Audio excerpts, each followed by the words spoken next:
Sa pagdiriwang ng Mother's Day ngayong linggo, tampok po namin ang kwento ng ilang kababaihan sa bayan ng Madela sa Quirino Province na sa kabila ng pagkakaroon ng kapansanan, pinatunayan nilang kailanmay hindi ito naging hadlang upang gampanan ang kanilang tungkulin bilang ina. Ito ang Mapalad Multipurpose Cooperative sa bayan ng Madela sa Quirino Province.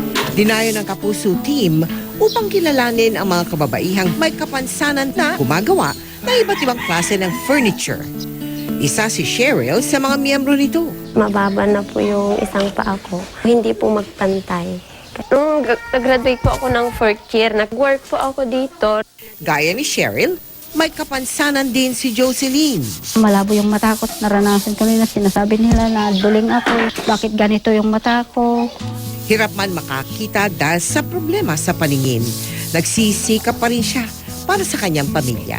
Yung kinikita ko dito, yun ang pang-araw-araw namin na ginagastos ko. Hindi lang po yung mga able person ang may kakayahan na magtrabaho, pati rin po kami.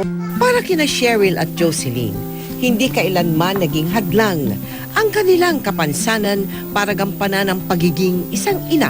Yung panganay ko po, magkikinder na po ngayong pasukan. Ang anak ko ay 3. Nag-aaral silang lahat. Yung kinder, 2 kambal. Kaya ngayong nalalapit na ang Mother's Day, handog natin ay isang pagpupugay sa 2 dakilang ina.